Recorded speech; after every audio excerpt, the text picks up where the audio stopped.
आपके पास सिर्फ एक 100 रुपए का एक छोटा सा स्नोबॉल है और वो धीरे धीरे पहाड़ी से लुढ़कते लुढ़कते एक दिन 1 लाख रुपए का दानव बन जाए। सच में जादू जैसा लगेगा, है ना? लेकिन ये कोई जादू नहीं, बल्कि समय और कंपाउंडिंग, पावर ऑफ कंपाउंडिंग की अद्भुत ताकत है। अगर आप चाहते हैं कि आपका पैसा भी इसी तरह बढ़कर आपके लिए सोने की चिड़िया बन जाए, तो पूरे वीडियो में ध्यान बनाकर रखिएगा। चलिए लेकर चलते हैं एक ऐसी यात्रा जहां आप जानेंगे कि कैसे रुपये 100 की छोटी सी शुरुआत लाखों करोड़ों तक पहुंच सकती है। सबसे पहले कंपाउंडिंग का मतलब समझते हैं। इसे समझने का सबसे आसान तरीका है इंटरेस्ट पर इंटरेस्ट का इंटरेस्ट। अगर आप 100 रुपए जमा करते हैं और सालाना 10% इंटरेस्ट मिलता है, तो पहले साल के अंत में आपका बैलेंस होगा 110 रुपए। अगले साल आपको 10% इंटरेस्ट सिर्फ 100 रुपए पर नहीं, बल्कि पूरे 110 रुपए पर मिलेगा। 11 रुपए पर मिलेगा, मतलब 11 रुपए। इस तरह दूसरे साल के अंत तक आपका बैलेंस बढ़कर 121 रुपए हो जाएगा। तीसरे साल ब्याज फिर उसी नए बैलेंस 121 रुपए पर लगेगा। और यहीं से शुरू होता है इंटरेस्ट पर इंटरेस्ट, यानी कंपाउंडिंग का जादू। एक साधारण फार्मूला, ए बराबर पी गुणा 1 जोड़ आर बटे 100। ए का अर्थ है कुल प्राप्त राशि, यानी अंत में मिलने वाली पूरी रकम। पी का अर्थ है मूलधन, यानी आपने शुरुआत में जो राशि निवेश की थी। आर का अर्थ है प्रतिवर्ष लगने वाली ब्याज दर प्रतिशत में। एन का अर्थ है निवेश की कुल अवधि, यानी आपने कितने वर्षों के लिए पैसा लगाया है। लेकिन डरिए मत, आपको यह फॉर्मूला याद करने की जरूरत नहीं। हम आज आपको ऐसे उदाहरण देंगे जो नंबरों से ज्यादा कहानी बताएंगे। समय ही कंपाउंडिंग इंटरेस्ट की असली चाबी है। जितना लंबा समय मिलेगा, उतना ज्यादा इंटरेस्ट जमा होता जाएगा और इंटरेस्ट पर इंटरेस्ट पर इंटरेस्ट। समझ रहे हैं? अगर आप 20 साल के टाइम बाउंड इन्वेस्टमेंट की जगह 30 साल तक वही पैसा टिकाए रखेंगे, तो अंतर जमीन आसमान जैसा हो सकता है। अब सवाल, पैसा दोगुना होने में कितना समय लेता है? जानिए, रूल ऑफ 72। अपने इंटरेस्ट रेट से 72 को डिवाइड कर दीजिए। जो नंबर आएगी उतने सालों में आपका पैसा लगभग डबल हो जाएगा। उदाहरण, अगर रिटर्न है 8%, तो 72 डिवाइड 8 बराबर 9 साल।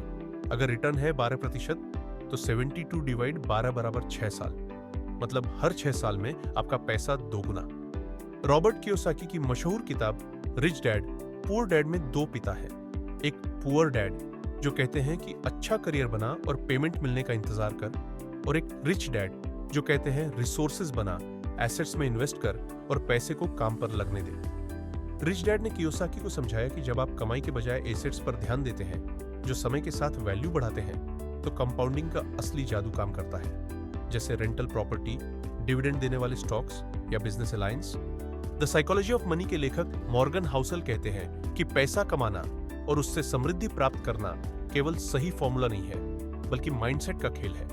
उन्होंने बताया कि लॉन्ग टर्म के लिए स्ट्रैटेजी बनाए, मार्केट की ऊंच नीच से घबराए नहीं और अपने इमोशंस को कंट्रोल में रखें। उदाहरण के तौर पर 2008 के क्रैश में बहुत लोग घबराकर पैसे निकाल लेते, लेकिन जो लोग डटे रहे उन्होंने अगले दशक में शानदार रिटर्न्स देखे। 2008 से 2009 क्रैश, S&P 500 गिरकर लगभग 666 पॉइंट पर आ गया था। अगर आप वहीं रुके रहते तो 10 साल बाद वही S&P 500 करीब 2900 तक पहुंच गया, लगभग 350% रिटर्न। 2010 से 2020 धैर्य रखने वालों ने कंपाउंडिंग का पूरा फायदा उठाया। और फिर है वॉरेन बफेट, दुनिया के सबसे मशहूर इन्वेस्टर। 11 साल की उम्र में उन्होंने पहली बार स्टॉक खरीदा और 30 साल की उम्र तक उनके पास $10 मिलियन हो गए। आज उनकी नेटवर्थ 150 बिलियन से ऊपर है। उनका आदर्श वाक्य है, B fearful when others are greedy and greedy when others are fearful, यानी मार्केट के मूड के हिसाब से उल्टा काम करें। और बफेट ने दिखाया कि लंबी लॉन्ग टर्म के लिए बाय एंड होल्ड की स्ट्रैटेजी कंपाउंडिंग को अनलॉक करने का बेजोड़ तरीका है। चलिए एक एग्जांपल से शुरू करते हैं। हर महीने SIP में निवेश 2000 रुपए, अनुमानित रिटर्न 12% प्रतिवर्ष, निवेश की अवधि 25 साल, परिणाम लगभग 1 करोड़ 12 लाख रुपए। यहां कंपाउंडिंग का जादू, क्योंकि सब अंडे एक ही टोकरी में रखने से रिस्क बढ़ता है। डाइवर्सिफिकेशन यानी विभाजन करें। 60% equity, mutual funds, index funds, 30% bonds, date funds, 10% gold, real estate. इस तरह बाजार की गिरावट और चढ़ाव के दौरान भी आपका पोर्टफोलियो संतुलित बना रहेगा। अगर आप मल्टीप्लायर 1% फीस वाला फंड चुनते हैं तो 20 साल में आपका रिटर्न 1% कम होने से भारी अंतर पैदा कर सकता है। इसलिए देखिए, लो कॉस्ट इंडेक्स फंड या ETFs जो 0.5 से 0.2 तक फीस लेते हैं। Long term capital gains tax 10% पर लग सकता है अगर आपने 1 साल से अधिक समय के लिए इक्विटी फंड्स में इन्वेस्ट किया है।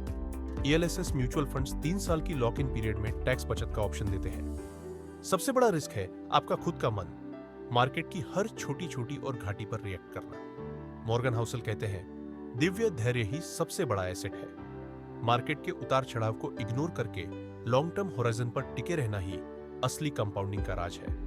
1980 में अगर किसी ने 1000 रुपए FD में 8% पर जमा किए तो आज वो अमाउंट बढ़कर लगभग 5 लाख से ऊपर हो गई। सोचिए, 1000 रुपए से इतनी बड़ी रकम कैसे बनी? यही कंपाउंडिंग है। मृदुला नाम की एक सरकारी क्लर्क 30 साल की उम्र में हर महीने सिर्फ 3000 रुपए की SIP शुरू करती है। 25 साल बाद उनका पोर्टफोलियो होता है करीब 1 करोड़ 8 लाख रुपए। यह सब हुआ क्योंकि वो समय समय पर लिक्विडिटी निकालने की जगह रेगुलर इन्वेस्ट जारी रखती रही। तो दोस्तों, ये थी पावर ऑफ कंपाउंडिंग की डिटेल गाइड। छोटे निवेश, ज्यादा परिणाम। याद रखिए, समय प्लस डिसिप्लिन पर कम फीस वाले फंड आपके सपनों का पावर पैकेज। अगर आपने अभी तक इन्वेस्ट करना शुरू नहीं किया तो आज ही अपने बैंक या म्यूचुअल फंड ऐप खोलकर SIP सेटअप कर लीजिए। और हां, वीडियो पसंद आया हो तो लाइक करें, सब्सक्राइब करें और बेल दबाना न भूलें ताकि आने वाले और भी पावरफुल फाइनेंस टिप्स आप मिस न करें। कमेंट सेक्शन में बताइए आप किस किताब या इन्वेस्टर से सबसे ज्यादा प्रेरित हैं। मैं जरूर पढ़कर रिस्पॉन्ड करूंगा। मिलते हैं अगली वीडियो में जहां हम बात करेंगे टॉप 5 पासिव इनकम आइडियाज की।